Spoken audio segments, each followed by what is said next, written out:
bringing investors in the ICT sector into the country. Don't worry about my title. That's what I do. I just work with investors. With me here on the panel, I've got next to me is Henrik Mølgaard.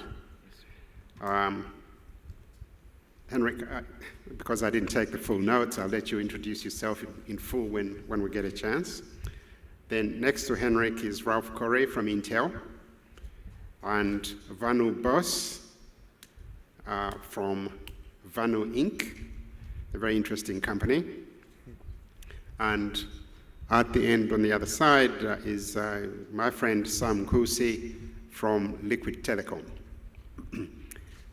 Now, our topic today is entitled Towards a Hyper-Connected Future. Now, when I was asked to moderate this session yesterday, I looked at the topic again and remembered the comments I made to the people who put it together. I said, you're asking us about to talk the future by talking about the existing problems, which is affordability, accessibility, and maybe in some cases around the developing world, lack of clear policies as to how we go about. So my interpretation of this, of what we're going to talk about today, is that we're looking at the future, where we want to be, but in the reality of the current problems, which is, can we afford the cost of using the internet? Do we actually have access to it? Does the market work properly? Which means, do we have the right regulatory working framework? So this panel here, and I'll ask them to introduce themselves one by one, I think their own personal experiences, their own understanding of what these issues are, is probably the reason why the discussion will be interesting. Because each of them, in their own way, in their own companies or organizations they work for, they're trying to do something about it. So I think it will be very interesting, and I would encourage the audience to please just fire questions away when we get to that stage, because in the last 3 years, we've had sessions here in this room talking about the same thing. I'd like to know whether we've improved our understanding of these issues and our understanding of where we need to be as a developing continent. And if we have, how far have we come since 3 years ago? So I think this panel here will help us from their own perspective get to that point. So let's go forward. Let me ask Henrik to please, if you can introduce yourself and give us an idea as to what your interest in this topic is. Yeah. So my name is Henrik Mølgaard. I'm representing Bluetown, and I have some slides actually, and if I could get a microphone, I would like to go through the slides. Is that okay for you? Okay. Or should we take that after the presentation round? Did you actually make arrangements with the... Yes. You did? Yes. So if those slides are available, please just get them started. Thanks.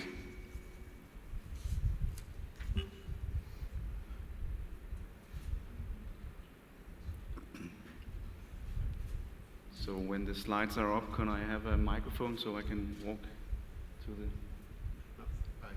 Yeah, walk to the screen, please. All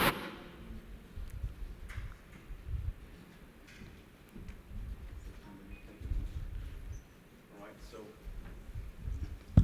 Yes. So this affordable internet is something that we have been working with for many years in Bluetown. As I said, my name is Henrik Mølgaard. I'm just going to show you a couple of slides and walk through them as fast as possible in order to make way for my fellow panel as well. Could we move one slide ahead? First of all, there is a challenge all over, and mainly in the areas of Africa, India, and Asia. But the challenge is basically that a very large population of the world is without the basic access to internet. And the way that we want to overcome that is by actually trying to do something different that we have done before. As I said, the majority of these people are living in areas like Africa, India, Asia, and Middle East and South America. And these are basically the markets that we're working with. And what we have tried to do over the last 4 years is to overcome some of the barriers that traditional communication technology is actually seeing. And these are lack of power supply, the high cost of the deployment for the traditional technologies, and that actually gives an unclear business case. Can we go one slide further? There's a reason why we want to spread out the internet, and that is basically in order to increase the standards of living. If you increase by 10% of adoption of broadband in a country, the actual 1%, the actual GDP will increase by 10%. So there's a big reason for doing this. There are a number of good examples how, for instance, the local doctor can get better information to the patients, and the education can become better by getting access to information in schools. The farmer can get the right prices for his crops.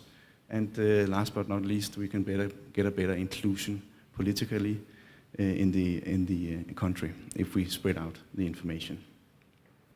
Can we go one further? Just very short on the company. It's headquartered in Denmark. Below we have the full management team. On the right side, the 2 founders are there. We are working out of Copenhagen, but we have offices locally in Africa, in Tanzania, in Ghana, and we also have working offices in India. We are establishing now in Silicon Valley and Dubai.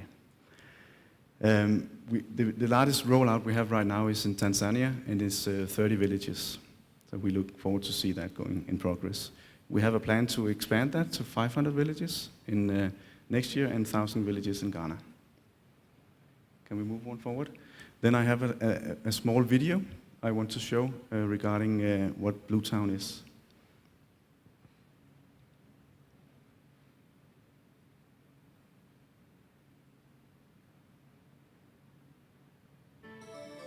It's coming up.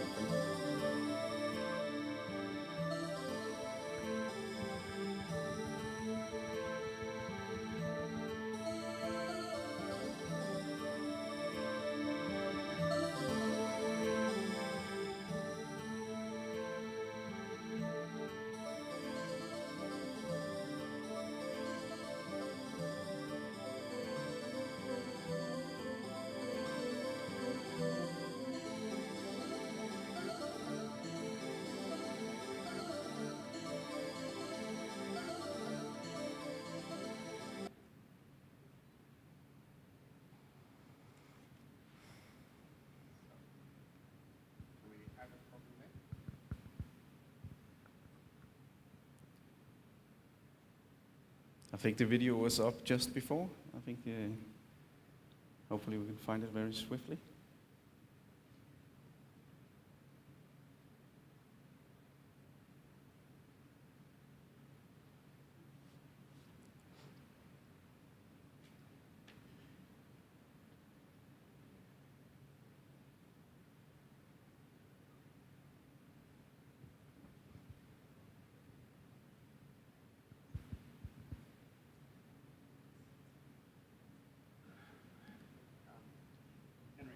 Yeah. Yes, let's take the next slide and we can round it off there. So the way that I wanted to continue is basically to give you a little bit more thoughts about the thought process we have been through by creating a low-cost, here it is, low-cost solution. Here it comes. So we just need the right sound.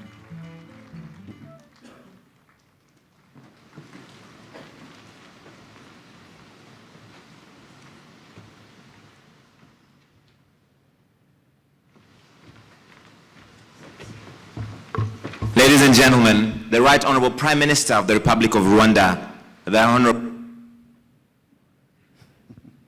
That was not the one.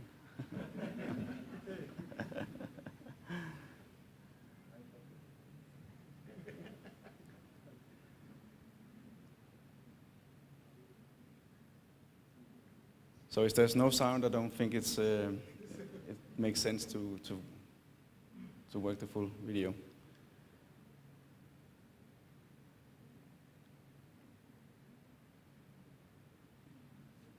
Probably not using an Intel processor. I think so not. No, I think that is the problem with hyperconnectivity. Yes. What I wanted to tell you about the solution is that we have been through a number of years developing this solution. It's developed and R&D'd from the top bottom to the top by us. And we started out with LTE, and we thought that that was not sufficient on cost, so we have changed the vision fully to only focus now on Wi-Fi. And why do we do that? It's because it will bring the cost very much down. And the reason why it's also smart is that we can actually do voice over the Wi-Fi because we have created a software application to do that. So it's not taking down any possibilities to connect to family and relatives around the world. I don't know, can you perhaps switch to the slides again? Otherwise we can just continue.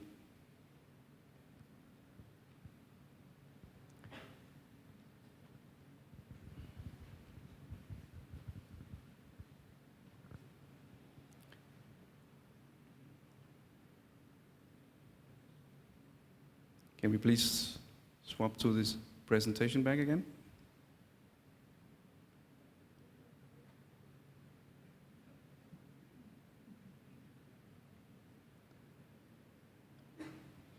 That's okay.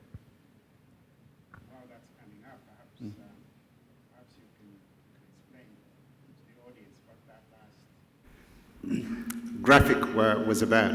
Yes.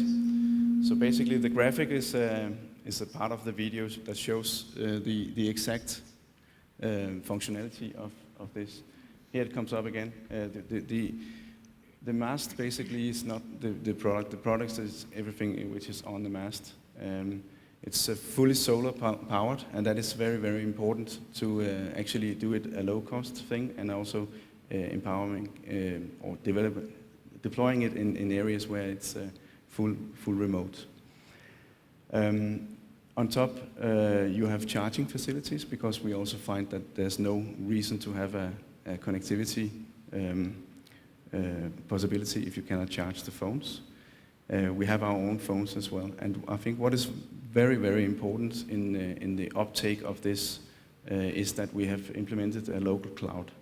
And the local cloud is basically hopefully an Intel processor server, which with 1 terabyte of storage. And the storage is basically accessible as long as there's a battery backup, which there is, or the sun is shining on the system.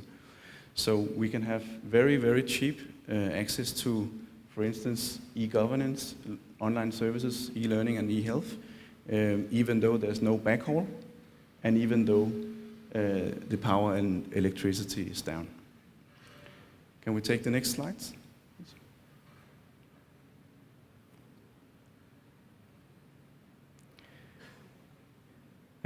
Last but not least, the systems are interoperability.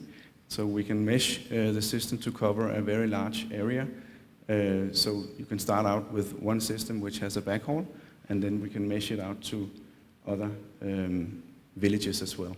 And if we take the next slide as well, then a very important part of this is that we have developed our product to be both connected to either a fiber, to a microwave backhaul, and you can also connect it to a satellite. It's the same modular end-to-end system, but the backhaul can be different. Can we have the next slides as well? Last but not least, we have our own handset. And this handset has been developed with several parameters of design. First of all, it has to be low cost. It has to be having a high Wi-Fi performance, because that's basically the foundation of our system. It has to be high reliability. That means that it has to be waterproof, dustproof, and sustainable to rural conditions. The feature set should be rich, so it's a fully functional smartphone. And the battery time should also be very, very high. This is what we can give with this device. And as you can see, there's also Bluetown developed application on top of this, which enables you to actually access the local content, do voice over IP conversations, and receive phone calls as well. I think that makes the round for this. Interrupt you, but perhaps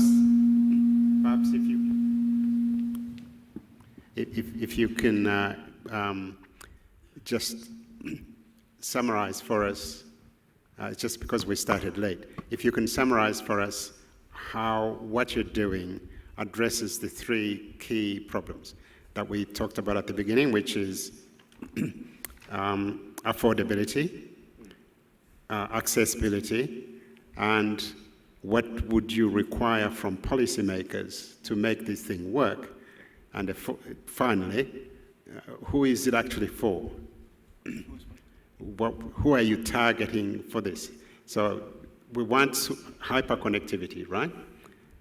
Are you targeting the people who are not likely to get it? Or is it just for everybody? Basically, the audience that we are targeting with this solution is mainly rural areas. But the thing is that every time we meet the market, we get new inspiration to how this system can actually be used. So we also believe that there's a big opportunity in, for instance, refugee camps, but also commercial deployments. For instance, oil and gas and mining companies has been very interested in this. You asked also about what is the things that we want to focus with this solution, and that is basically a number of things. First of all, we wanted to make a solution which is independent of grid power. That is very, very important, otherwise you cannot roll out cheap internet for all. And we also wanted a solution which was very easy to deploy, so we have actually a goal to deploy this solution in 1 to 2 days for every system. And that makes basically a business case for I think, us. What we also want to do is that to support this rollout, we actually wanted to power with mainly telco providers, because what I believe that we are actually serving to them is to... I just need to ask you to please cut it short. So yeah, okay, I'm sorry about that. Let's continue then to the... Okay. Well, in that case, if I may call you on you, Ralph, please, if you can just quickly introduce yourself, and please, no more than 5 minutes. Okay. Hi, my name is Ralph Corey, and I work for Intel Corporation, Director, World Ahead Government Programs. And my discussion today will not focus on technologies. We're kind of the Switzerland of technology, so we don't care what the mechanism is to deliver the service or the capabilities. You know, that's a last mile decision based on needs and solutions, etc. But one thing I want to say, we run broadband and demand creation and ICT workshops around the world. And the good news I have to say here for everybody is the fact that, so whether you're a seaweed farmer in Malaysia or a coffee farmer in Colombia or a spiritual leader in India, the problems are the same. So we don't have to invent new solutions per se to help Africa move forward much faster and accelerate the needs, accelerate the adoption and the usage. All right. The good news is that many countries have solved some of these issues in different ways, and that by adopting some of the best-known methods that other countries have been using, we can apply here in Africa, which will help accelerate the critical needs. And just one more word, one more sentence I would like to get in, is that the fundamental approach we take is around what we call the 4 A's of delivering ICT and expansion and helping to drive the real benefits that ICT brings in both economic and social benefits. And that is accessibility, so obviously having the connectivity as part of it, affordability of the device and the service, right? ability or the digital literacy to know what to do with this capability. And then last but not least, the awareness. So I might not know I really could use technology to help better my life or my business, okay? And later on in the panel, we'll discuss maybe some examples of these. Thank you. Thank you, Ralph. Now, Vanu, if you could perhaps only just take 2 minutes, because I think there will be a lot of discussion after you've introduced yourself, and the same for you, Sam, when we come to you. Thanks. So my company focuses on creating solutions for places that you don't have good coverage. And by far, the largest number of people who don't have good coverage live in rural areas. But it's not just rural areas in Africa and India and other developing countries. It's also a big problem in the United States. We cover 98% of the population, but only 70% of the land area. And in fact, our first network under this new concept was built in the US, and we're planning our first launch in Africa here in Rwanda. Very quickly, the fundamental problem in rural is a very simple financial one. The revenue in rural is lower. The average revenue per user is $1 or less, and they're more spread out, so you don't get as much revenue per site. And the costs of running the network are actually higher, because in rural areas, especially in Africa and India, you don't have reliable power, so you have to run off diesel, and the diesel is very expensive. So while people complain about lack of rural coverage, it's really this economic problem of, gee, your revenue is lower than your expenses, so it's very hard to justify building. So we attack that problem by combining innovative technology with an innovative business model in 3 aspects. 1, we build a wholesale wireless network. So this means we build a network, but we don't have subscribers. In the US, 9 carriers use our network, and their subscribers seamlessly get on the network. Here in Rwanda, all 3 carriers can utilize the network. The second is that in order to eliminate the cost of diesel, let alone the security environmental problems of diesel, we had to invent a new kind of cellular base station that is low power. And we have the world's lowest power cellular base station, which consumes only 50 watts of power. So it's like a dim light bulb. And we ran a trial in Zambia for an entire year on solar and battery. And then the third and final innovation is probably the most unique. It stems from the observation that when you try to build rural, a lot of people think we need to build really tall, high-power sites to cover the most area because we need to get as many people in coverage as we can. But they cover a lot of areas where people aren't. And we said, well, let's build a network that covers where people live, work, and commute. And it turns out, now this is true in the United States, in Zambia, in Nepal, and I'm pretty sure here in Rwanda as well, that over 90% of the homes and businesses are within 1 to 2 kilometers of a road. Not necessarily a highway, but some road. So that says, wait, we could cover rural by covering the roads in a kilometer on either side of it. And that's exactly what we do. So we can cover rural areas with small cells rather than big high-power towers. And that leads to a different network architecture that's cheaper, lower power, and lower cost. And so with those 3 innovations, we can actually make rural coverage profitable for the operators, which will allow us, as the minister said this morning, not only to address the next billion, but the last billion as well. Thank you. Thank you. Sam. I think I have a presentation, very quick one. I will be brief, please. My name is Sam Wangusi. I'm a group executive with Liquid Telecom. So I'm going to address to the point the issue of access and affordability. Next slide.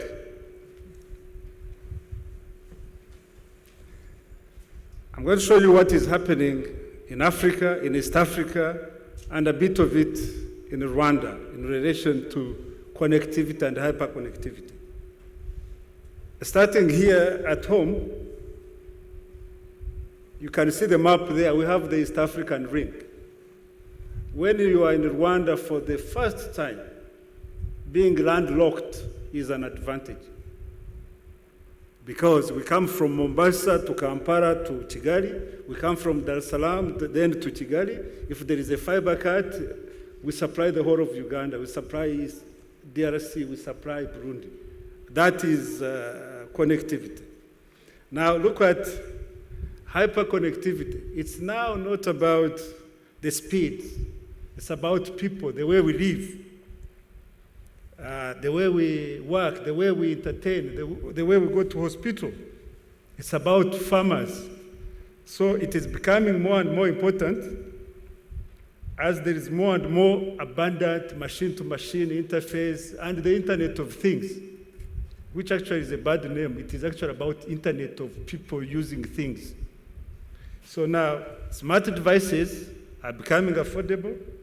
Demand for bandwidth is growing and is available. E-commerce like eBay or retail online is happening. Entertainment, please visit our site there.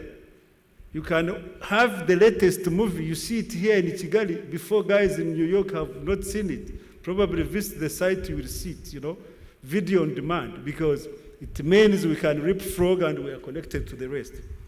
Data centers are critical. Next slide.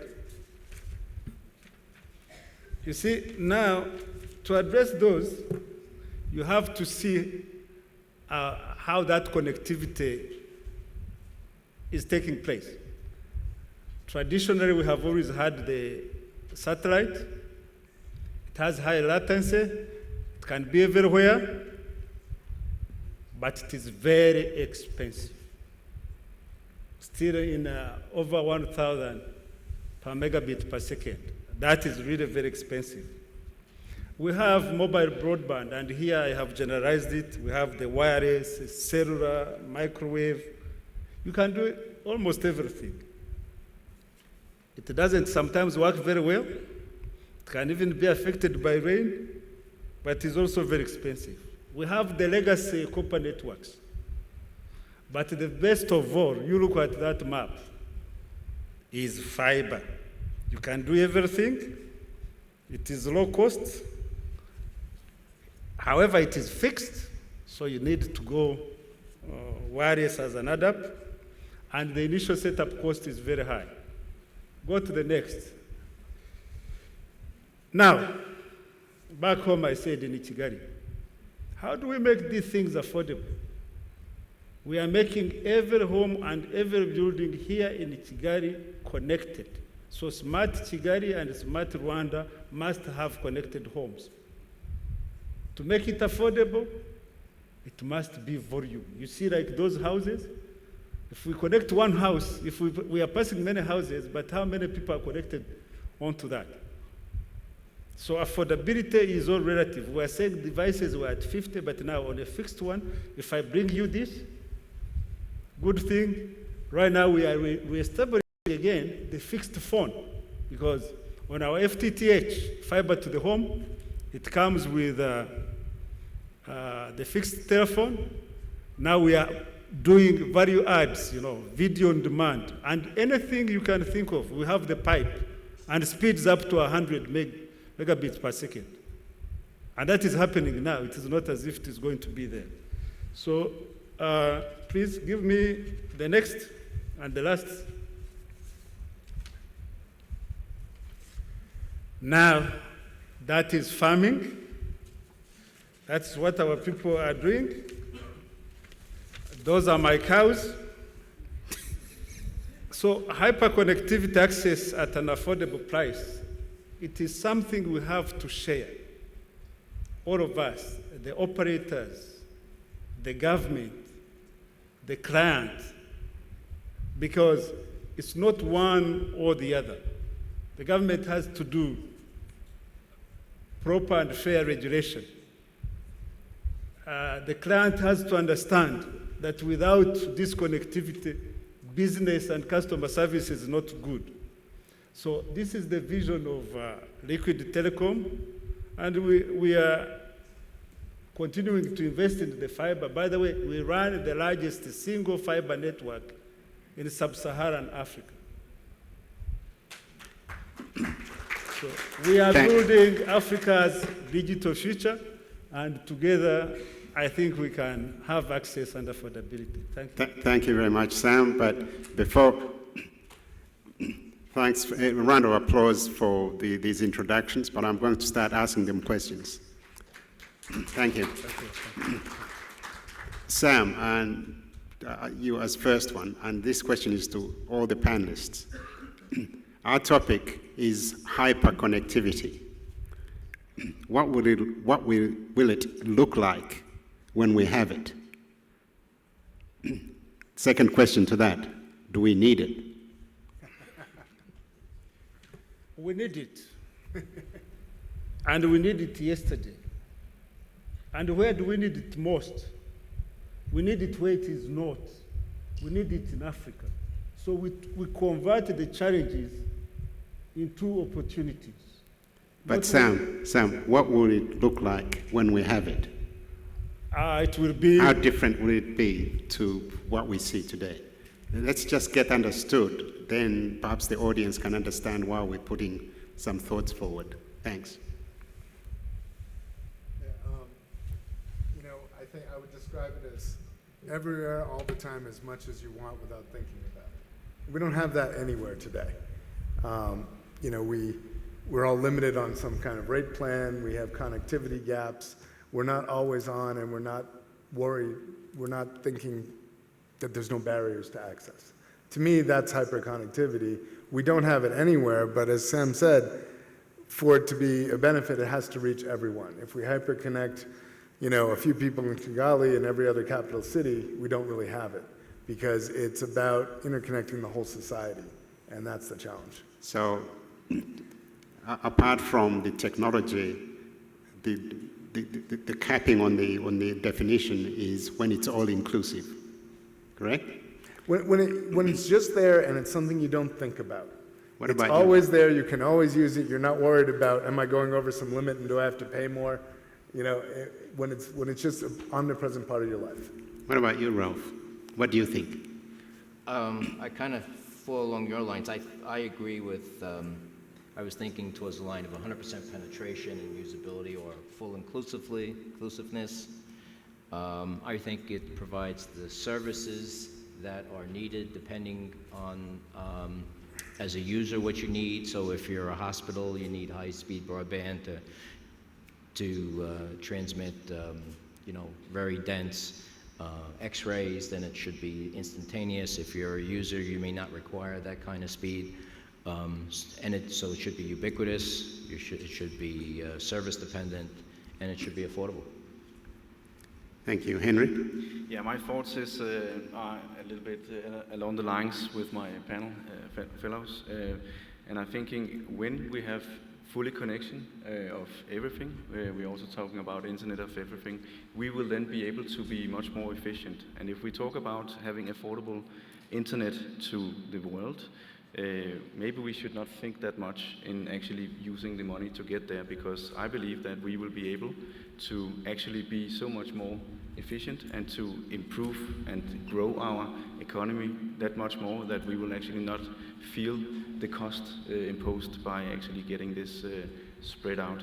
And I believe also, especially for my fellow in Intel, there's a lot of opportunity in the Internet of Things and the big data crunching, because we will know much more about ourselves and also what will happen around us when we are more connected than we are right now.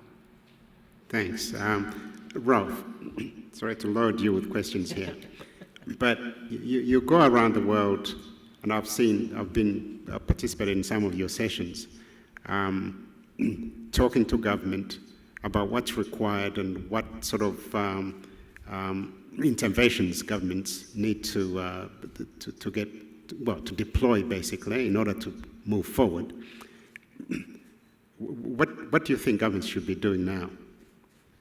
So, thank you, good question. So I think one of the areas we start with is what we call smart policy. So make sure you have a competitive policy that doesn't distort the market. Second, make sure there's political will beyond the regulators, right? So the government needs to be fully invested and say, this is important for us as a country, and it has to be cross-sectoral, right? So, you know, every ministry should not be doing their doing their own thing. They should align to a national strategy, a national broadband plan. What we lead with is the fact that we believe that most of these problems can be solved within the market.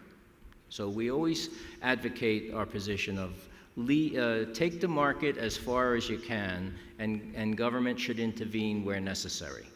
Okay, and that's going to vary from country to country, depending on where they are in their penetration rates.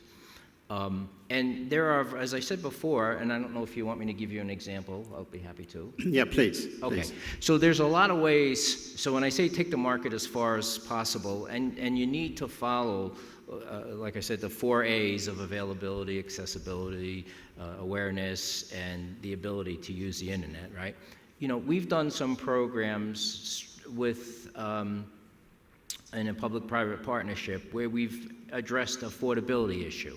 In Senegal and Côte d'Ivoire, we've done a purchase program where we were able to bring in the devices through our relationships at a much lower cost. We had the World Bank involvement where they provided a loan guarantee. The government utilized their USF funds as the guarantee, as a collateralized loan, right? So far the government hasn't really spent much money. And we work with the local carrier to help develop a go-to-market program to drive demand, drive scale, drive volume, right?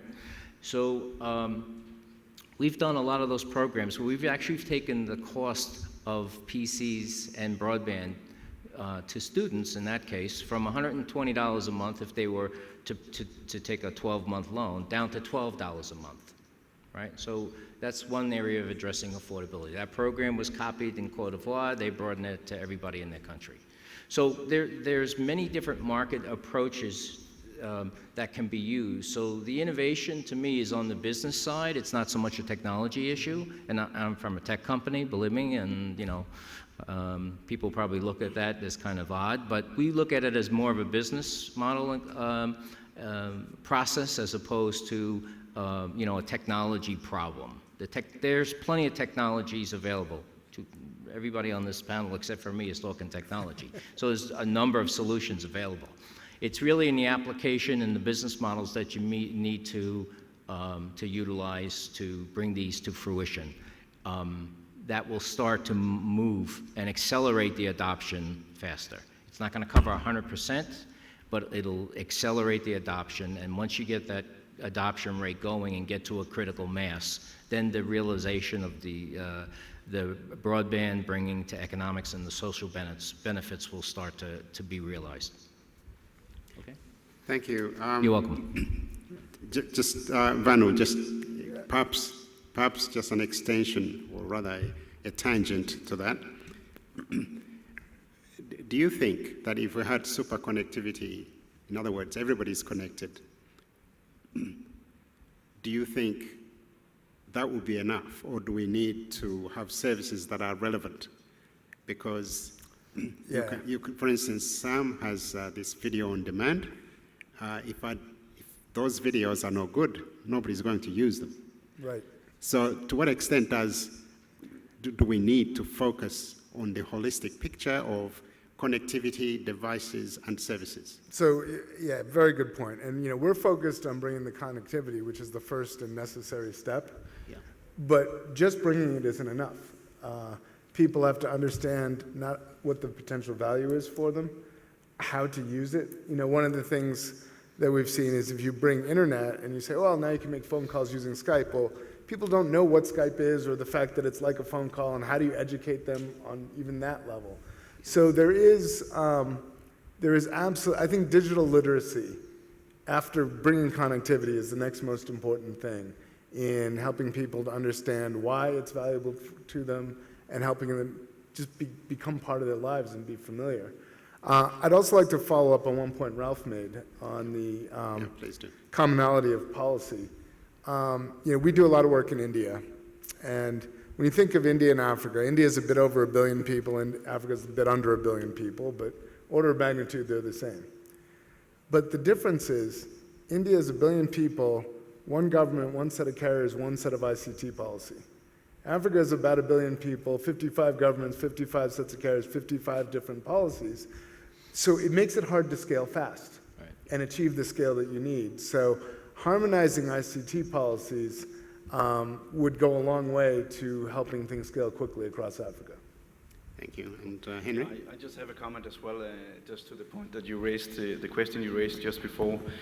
And I completely agree that it's not enough just to create connectivity. I completely agree that it's not enough just to bring connectivity, and we've been thinking a lot about that in Bluetown. And basically, we need to be able to provide local content, and also we need to educate the end user that this is actually important, because the end user is basically living a good life before connectivity also came. And so why is this important for this person? And perhaps this person also could be illiterate and as well. So first of all, there's a gap between the competencies of using a device, and also a gap between actually understanding the possibilities. So what we have done is basically creating an application which is only icons actually. So you can actually do the call without downloading a very complex applications, for instance, and other types. And then having this localized content as part of the solution, where you can then put all kinds of interesting information, will actually also drive the adoption and drive the, let's say, skills and learning up to be able to understand what big opportunity this is. Can I leverage off of the India content first? Please. Because it's a great point. So let me give you an example here for India as well. So political will, I talked about that. They put a demand that one person in every household had to be digital literate, right? So we, Intel and a number of our ecosystem partners, put together, working with their national digital literacy agency, we put together a program. And what they did is they were funding bringing backhaul broadband fiber to many of their villages, right? And what we did is, as a group, we said, well, wherever they brought in that broadband, we would focus on delivering a digital literacy program there, right? So it was called Follow the Fiber program that they did in India. And that's a good example of, you know, the government was rolling out infrastructure with their partners, and, you know, we were bringing in the digital literacy wherever they brought the fiber in at the same time. So the fiber would be there, people would go through digital literacy training, the government demanded that one person in every household had to be digital literate, and all the pieces kind of came together, okay? And that's what I meant before, that most of it is market-driven activities. Colombia followed that same policy, and they were successful with it. So, you know, those are just a few of the examples, taking these pieces and putting them together so that you solve these problems. They're not all technology-based. Sorry, Sam, I didn't mean to cut you off. Yes, Sam. A single simple comment. Connectivity is happening. Prices are going down. One shortcoming we have, particularly for Africa, no content. We have speeds, we have connectivity, but everybody's browsing. Nothing there. Communication is two-way, full duplex. But we are just coming one way. We have built the information highway, and nothing is riding over the other way. So we have to build on content. Local content, African content, so as to enjoy what the rest of the world wants to beat us on. And it is our time. Great. Okay, I'm just going to ask one question, and any panel member can answer it. Then I'll open the discussion to the audience, because we don't have much time. My simple question is, if we have this aspiration to be hyper-connected, how is that going to change an ordinary person's life? I look at us today here in Rwanda. We're working very hard to turn our young population into innovators so that they can create their own jobs, they can create jobs for other people. Now, if we're hyper-connected, does that really mean that, for instance, we get more innovators, that suddenly we become richer? Because that's what we're all aspiring to do. So is that going to happen once we're hyper-connected, or are we simply just going to enjoy entertainment? Can I get just maybe? Yeah, please. Maybe we can it's answer open to all of those. you. But I You know, think just a short answer each, and then we can open the discussion. I think we have a number of good examples how internet and connectivity is actually disrupting normal businesses as hotels, as taxis, as other things, because as we see, the biggest hotel chain has not a single room in itself. It's an Airbnb and stuff. So I think by opening up the opportunity for 4 billion people to be innovative as well, I don't think we can actually foresee the great potential and positive influence that we could have. Thank you. Ralph? Sure. Geez, I think at that point, it does create an enabler for better economic times, or an equalization for everybody to be successful and improve their economic situation as well as their health situation. I think it enables more efficiency in the tedious things that we do as IoT starts to come upon us very shortly. I really kind of wonder what happens after that. When we get to that point of hyperconnectivity, you know, based on how we're defining it, what's the next big thing, right? You know, we have improved healthcare, we have better economics, we have more control over our environment. What's next, you know? And I just keep thinking about that, but I can't figure out what comes after that. So I guess we have to get there first, right? And then we can figure it out.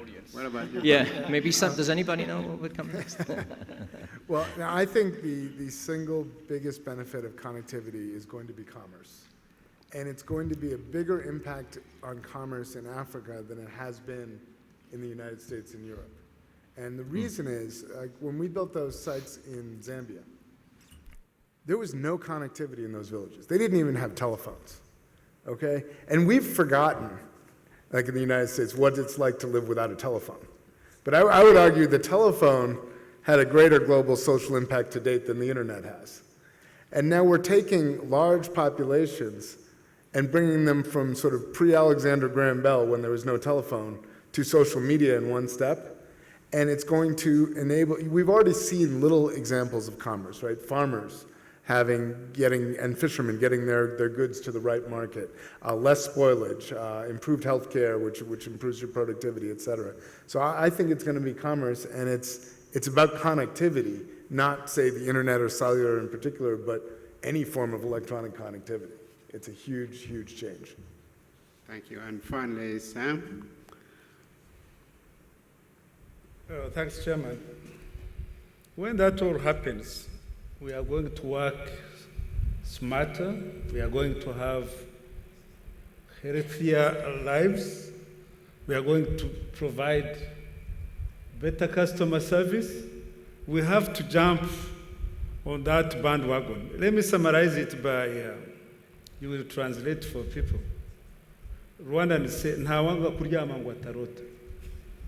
So just tell them, you don't just refuse to sleep in case you are going to have nightmares or something. It's not if. The advantage is far overwhelming. Name it in each discipline, it is cross-cutting, it is an advantage, and we should just be there now. Thank you, Sam, and perhaps a round of applause for these the panelists, some of whom have traveled a long way to get here. Now, it's your turn. If you want to make a comment, please do, but most importantly, please ask questions so that these members of the panel can respond. Do we have the microphones handy?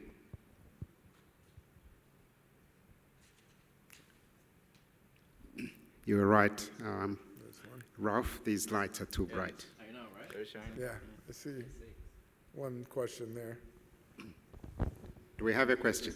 Yep, somebody in the back on the left. Okay, microphone to the back, please.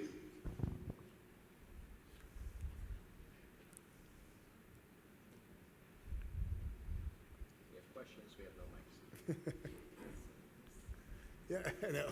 It's like having a computer and no broadband. Hello. Hi, everyone.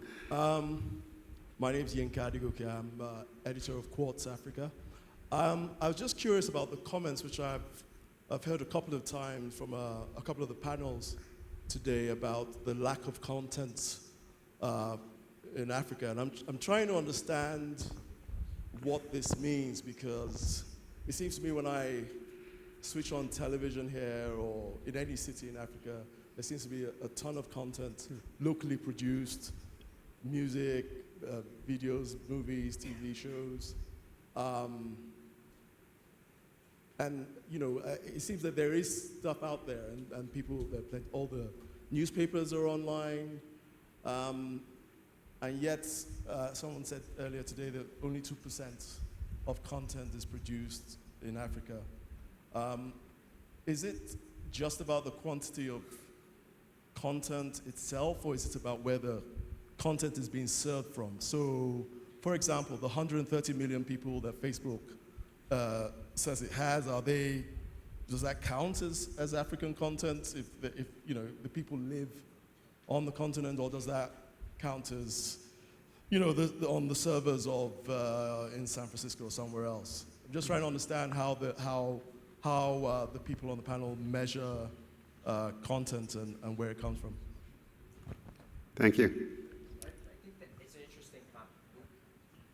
It's an interesting comment because I struggle with it myself. I think it has to do more with local language as opposed to content itself, right? I mean, because you have YouTube and Facebook, and you know, a lot of content is generated locally, right?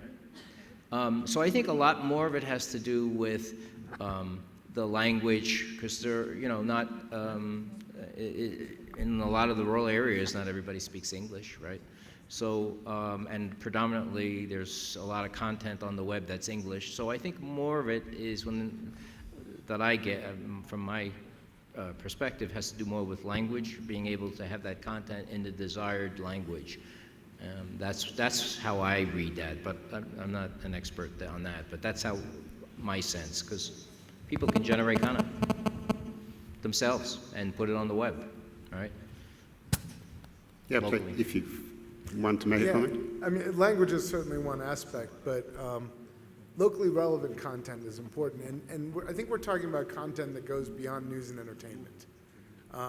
That's well done on televisions and newspapers and is fairly easily translatable to the internet.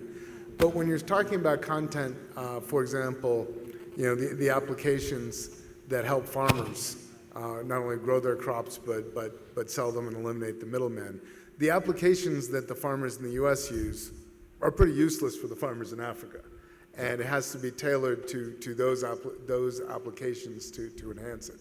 So I think there's two aspects to it. I think that's important to, especially in this audience. I tell a lot of people that technology companies anyway, that if they want to be part of Africa in the next 10 years, they need to come here and create African solutions, because you can't create them in the US. Yeah, great, yeah. Sam, did you? The person who asked the question said there is some content in Africa, and he thinks actually there is enough, but compare it with elsewhere. Really, what we have is nothing to talk home about. We watch more TVs and more movies made outside of our continent. Even the songs that we dance to are not local. YouTube is doing some few things now. There is some beginning to happen, but we should see it happening a lot and a lot more to take advantage of the technologies and the current trends. Thank you. Now, I'm keen. Is there a young person in this audience? I know most of you are younger than me, but is there like a student? I'd really like to hear what young people on this continent think hyperconnectivity should do them. I mean, what's important to you, starting from today to the future? Is anybody here that could fit that category? Thank you.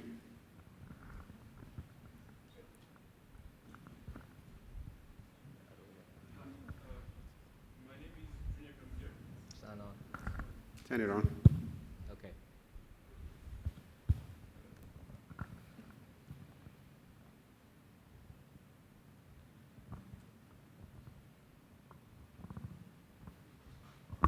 Hi, much better. My name is Junior Kanamugire. I'm the COO of DevTech and also a special project coordinator for Aegis Trust. I'm not a student anymore, but I consider myself to be young. And my question and comment was related mostly to Dr. Vanu's and the rest of the panel's comment about digital literacy. And my first input would be that given the fact that the youth, which needs more education more than the panel here, which is obviously very literate, we tend to turn towards social media to inform ourselves. Unfortunately, the content, the educational content for new technology and whatever's happening out there does not really reach social media. I'm giving you a small example. I work with softwares used for digital archiving. But unfortunately, for us to be able to get to be literate, even if they are open source, it takes to bring a specialist from overseas, the company that developed it, to come here and give us the training necessary. Now, the question I'd like to ask is, how do we leverage the exposure and importance of social media in Africa, most like among the youth, including myself, to increase digital literacy and other way to learn forward? That's a good question. I think any of you can take it. Yeah, I think it's a little bit of a chicken and egg problem, right? To use social media, you have to be at least somewhat digitally literate. And so I think it gets down to part of the digital literacy education effort. Social media is an aspect of that. If that's done well, people will start to use it. But I think it's the fundamental digital literacy problem, which is at the root of it. So I agree.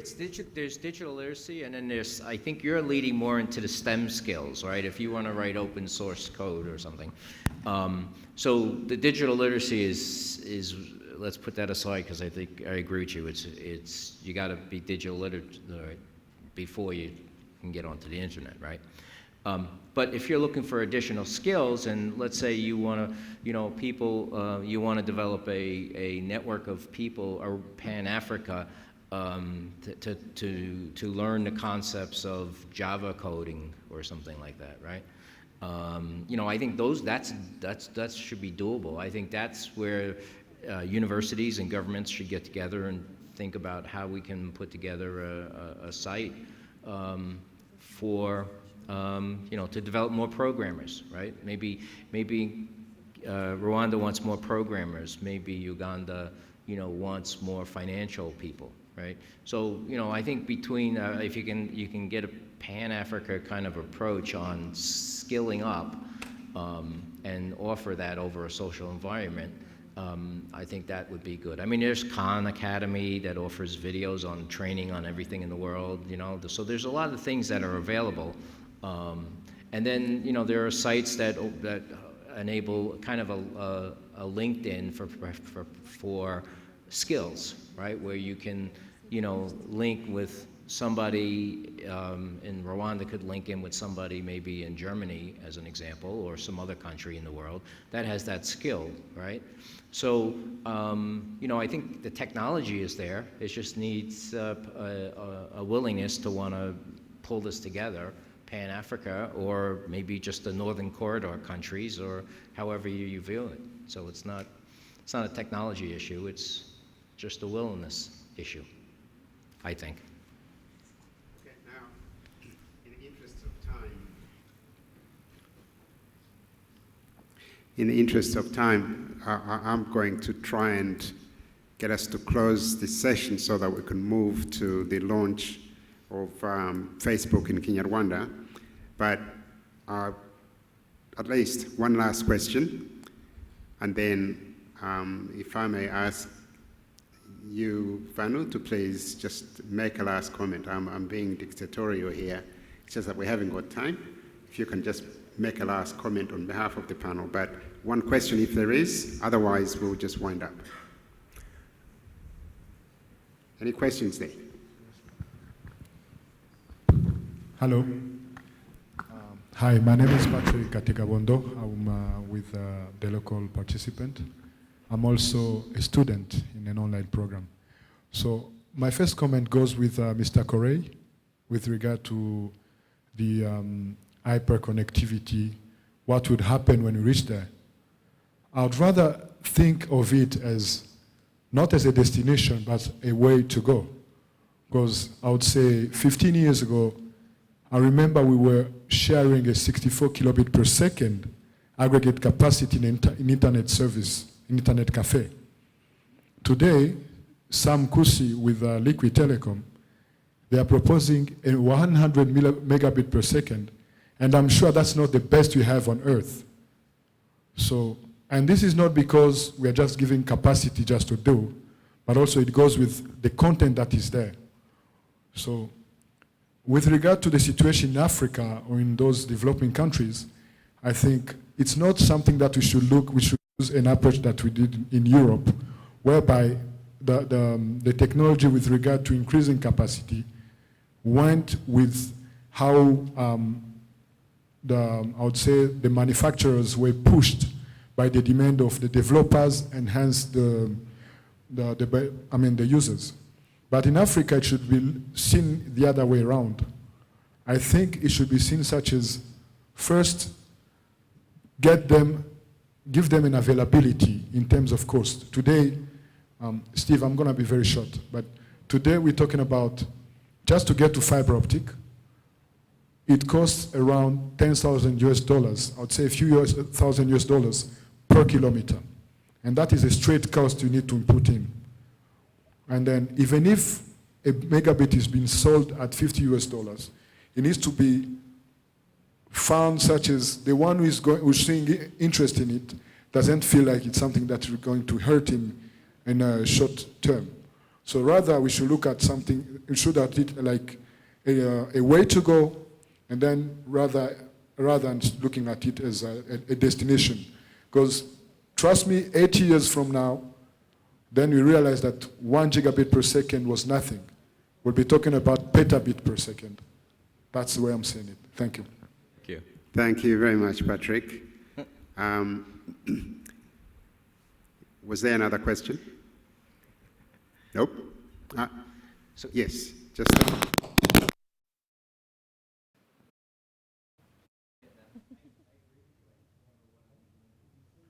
Terabit a second, that's all. And by the way, I don't want to say how old, but I started with dial-up, so I understand the benefits of the speed. But thanks so much. thank you. Okay. My voice carries. Okay. Thanks so much for the interventions, guys, and the presentations. I just wanted to pose a question to Mr. Bose. What attracted you to Rwanda? You spoke about. Sorry, my name's Kojo. I'm from the Alliance for Affordable Internet. You spoke about 55 different countries, 55 different plans. I would argue some of those look like the same plan. But what attracted you to Rwanda? Thank you. That's a great question, and maybe also a great way to conclude. Yeah, as I said, we've chosen Rwanda as the first place to roll out this model in Africa, and a good question is why. There's many countries, many bigger countries, et cetera. It's a confluence of a lot of different things. Number one, and it starts at the top, there's a real push and desire at the government from the president on down to broadband connect the country. As you know, President Kagame is co-chair of the UN Broadband Commissioner, and I was a commissioner on the UN Broadband Commission, which is where I got to learn about the real initiative and desire in Rwanda. So that's number one.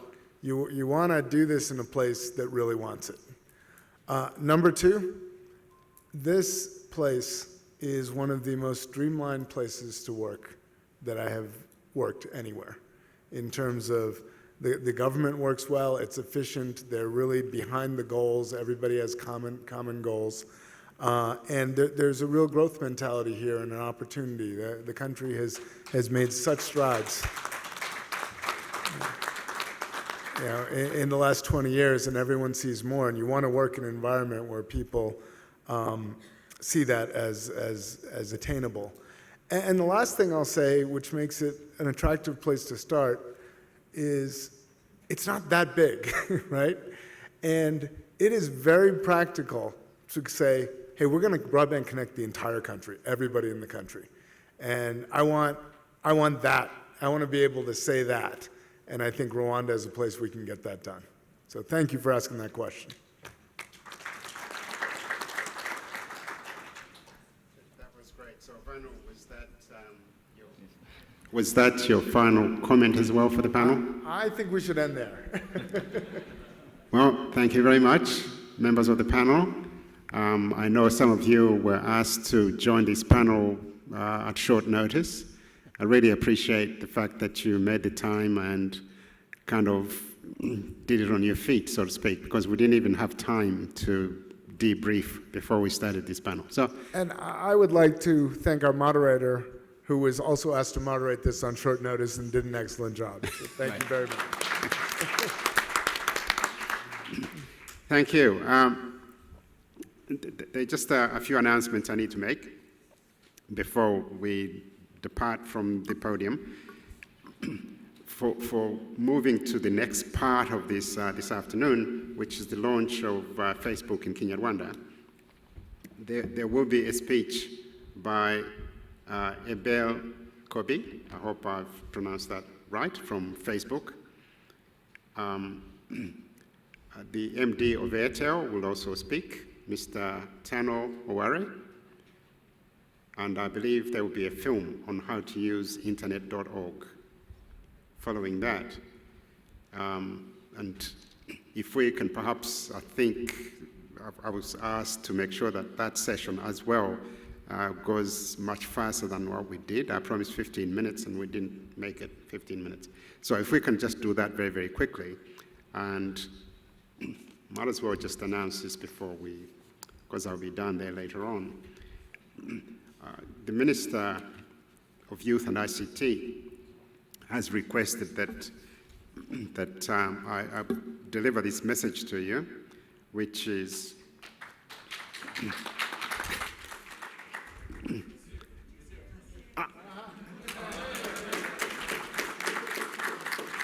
So, Minister, I won't do that. I won't steal your thunder. That was a message that he'll deliver at the end of the launch of Facebook in Kinyarwanda. So thank you very much, members of the panel. Let's find our seats and enjoy the rest of the afternoon.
Miriwe, habari, good evening.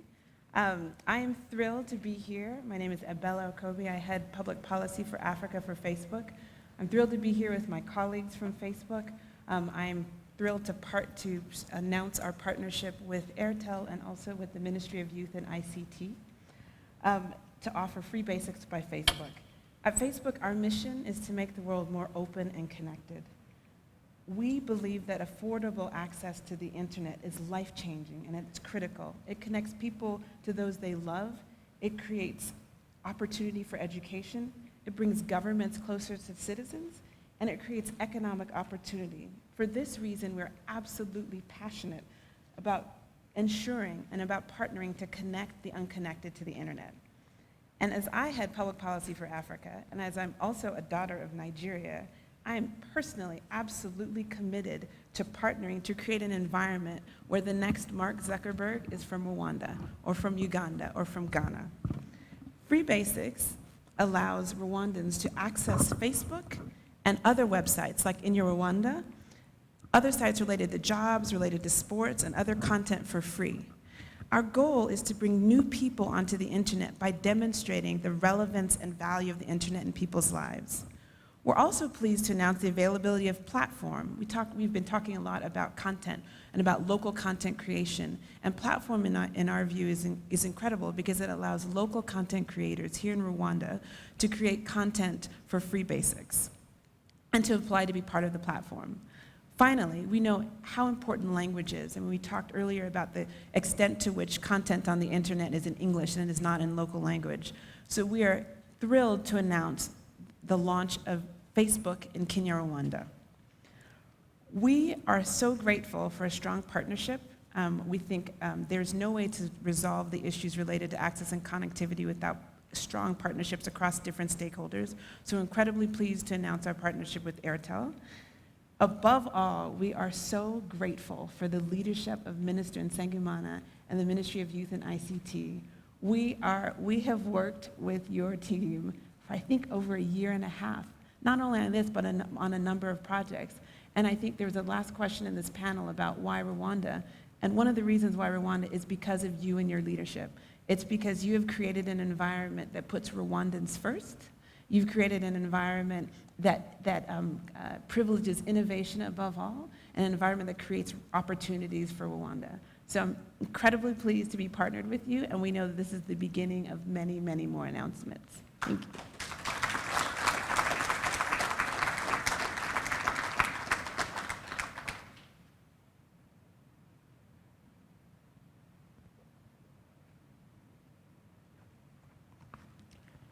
Hello. Hi, my name is Tano Owari. I work with Airtel.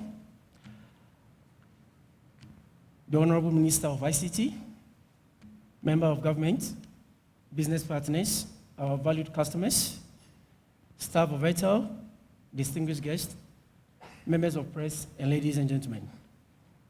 I welcome you to launch of yet an exciting innovation for people of Rwanda. Today, we have partnered with Facebook to offer free access on selected useful, relevant platform in Rwanda using facebookinternet.org. Rwandans on Airtel network will now be able to use the Facebook or browse on the internet at no cost. All you need is to grab an Airtel SIM and you are ready to browse on over selected 30 websites for free. We know our customers enjoy browsing the internet, especially in the category of sports, entertainment, local information, health, education, communication, and jobs. Rwandans are fast advancing in the use of technology and browsing the internet. We now provide competitive, affordable mobile data packages to our customers and aim at enabling faster communication. We are delighted to kickstart this partnership with Facebook and have it go live at this time when we at Telecom are looking to enable our customers to access the internet at a very low cost. For us to achieve this objective, not only are we offering the free internet on Airtel network, we've also made available good, affordable, internet-enabled handsets, which are being sold for $6,200, which is below $8 on the market. And these are available throughout our outlets. Finally, I could like to salute the Ministry of Youth and ICT for the tremendous work done in ensuring that the launch of these projects and acceleration of the socio-economic development, improving productivity of private sector, and facilitating ICT growth. With internet.org, we hope we can get more Rwandans to connect to the internet for economic and social growth of our beautiful country and Africa as a whole. Airtel, as a company operating in many African countries, are committed to ensure the development of ICT in Rwanda and Africa as a whole. We have a short video to show you how to access the platforms that are being delivered for free. Thank you very much. Connectivity is a human right, and that connectivity can't just be a privilege for some of the rich and powerful. It needs to be something that everyone shares. So one of the main things that we've done is we started working with Airtel to launch free basic internet services in Zambia. And for the first time, hundreds of thousands of people started to get access to some basic services for health, education, jobs, communication, and we started to hear some pretty amazing stories. I started with 200 chickens, and my current production is 1,000, and this is all because information is just at the fingertips. The internet has so much information about what's going on in the world, what's new. Facebook, networking with people, meeting different people, it's empowering. When I went to Wikipedia and Google, it's like the whole world was unfolding before me. So we've started working with operators in a few countries. In India, of 1.1 billion people, only 15% are online. And so we find Mark Zuckerberg visiting students in a village on the outskirts of New Delhi. The meeting saw President-elect Joko talk to Zuckerberg on how Indonesia can benefit. Starting today, people all across Colombia are going to be able to access free tools around health and education. When I was starting Facebook, I was just in a dorm room doing that. I mean, who are all the people who probably could be building services that, the world is robbed of those services because those people don't have the tools that they need to go build those things? You're not just helping the people who don't have access to the internet today, you really are improving the world for everyone else, too. That really is the thing that drives me. Connecting the world, giving everyone a voice.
just one last thing. I've been asked to announce that there is a telephone that has been found somewhere. Don't know what color, what type, but if you've lost the phone, please go and check, I think, at the back. But the real purpose I'm here, it's an honor for me to now invite the Honorable Minister of Youth and ICT to come and close this session as he should, and to give us any message that he may have for us. I know he's very passionate, has been very passionate about getting Facebook here. So, Minister, we would like to hear from you.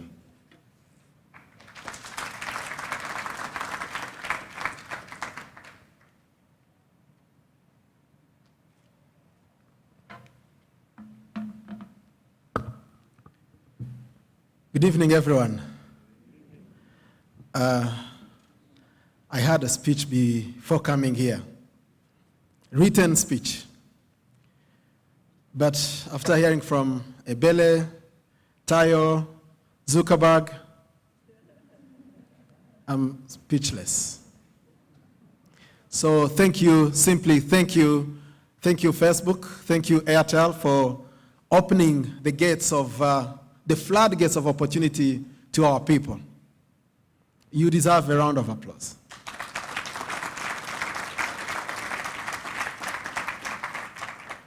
The video you saw of Zuckerberg, it was 2 years ago in Barcelona. I was there. And there was a lot of skepticism to this notion of free internet, free basic internet, like dial tone for internet, something you know that when you pick up your phone, it is going to, you hear that sound. People thought that it was going to destroy the revenues of the like of Sam here, or Airtel. But on the contrary, some people like Airtel understood that it is the other way around. The way this digital economy works is different from the asset-based economy, resource-based economy. So the more you get, the more you want. So we started working together from that moment with different members of the Facebook team. Ebele joined a little bit later. We picked momentum, and here we are tonight. It's a big chapter that just opened for millions of Rwandans who had been kept away from the real experience of enjoying internet because of the barrier language. This morning when we talked about the challenges, one of them was digital literacy. Another one was content. How do you bring everyone? After tackling this challenge, I'm sure we'll be even talking about those who cannot even see. They should still also be able to enjoy what those who are able to see enjoy. All that is possible. So thank you so much. I wanted to say just one thing about Airtel, because you know what Zuckerberg said is no comment. Airtel is a great partner. Airtel has inspired us has been an inspiration for us on many things, but one of them which is becoming a continental success is this whole notion of One Africa network. Years before, here in Kigali, the heads of state issued that directive that we should connect Africa as one network. Airtel had already made that commitment. All we had was to reiterate the commitment. We took it up at the African Union. We got a resolution, a political resolution, that Africa shall be connected as one network area, that no one should be charged roaming just for moving from your neighbor, from your home to your neighbor. That idea today is making wonders in this northern corridor. In Rwanda, Uganda, Kenya, and South Sudan, we've seen an increase of traffic, sometimes going to 1,000% between two countries. The outgoing traffic between Rwanda and Uganda, for instance, has seen an increase of 800% over the last 10 months. Just over the first month of enacting the one area network, the traffic grew by 400%. So thank you, Airtel. This is another big milestone, another area where you are really showing your leadership. Thank you so much. I wished I had started with you on this Hyper Connect Society session. I just can't cut myself or clone myself within seconds. But I think the whole spirit of this Transform Africa is about this. In fact, for me, this should have been the opening plenary. That's what I had on my version of the program. Seriously, if you go back to version 1.0, this was that I made. This was the opening plenary. But you need to accommodate different views. Some people want the more, political, whatever kind of themes. But this is what opens people's eyes to the future. A future where, everything is connected. You as an individual, you're connected. Your body is connected. Your phone is connected. And as I said in the morning, even your cow and, every liter of milk that you milk from your cow is connected. So the implications are tremendous. When I see Vanu here and Facebook, the kind of collaboration I'm sure you talked about that is geared towards bringing that experience to everyone, regardless of time and space, regardless of whether you are a city dweller or you are in a remote location, regardless of whether you speak in Rwanda or you even don't speak. I realize that this is no longer a dream. It is something that is within our reach. This generation, for the first time, has the ability to close chapters that have been open for the last 5,000 years. When I look at my kid who is 3 years old, I try to imagine the way he will be looking at us when he turns 20. I think that by that time, and I hope, that we could have achieved the cashless society. And coins would be something to go look for in museums, not in people's pockets or wallets. So they could be asking us, questions like, but Dad, were you crazy?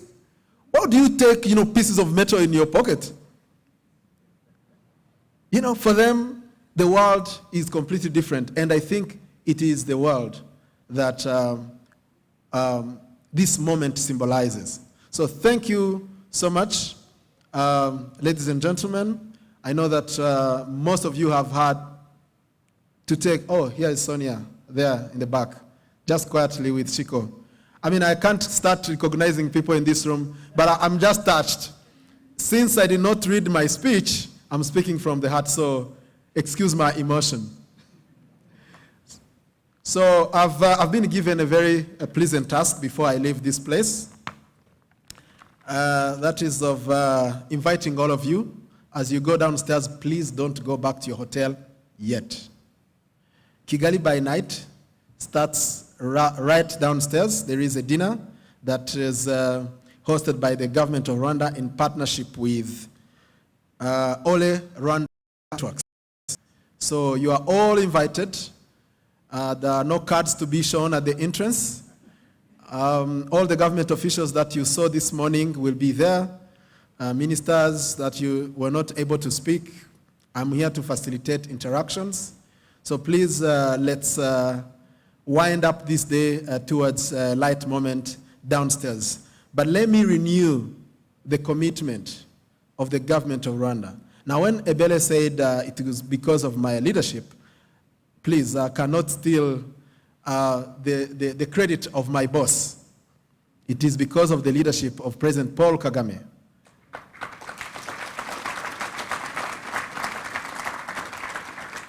If I start talking about elements of his leadership, I'll be repeating some of the things I said this morning, the recipe, the secrets, as I was asked this morning. But the confidence that Africa can go digital to the benefit of our people has come from him. And this is the spirit of Transform Africa. This is the confidence that we want everyone coming out from this conference to have and go back at home with and start putting action behind the words. Thank you so much.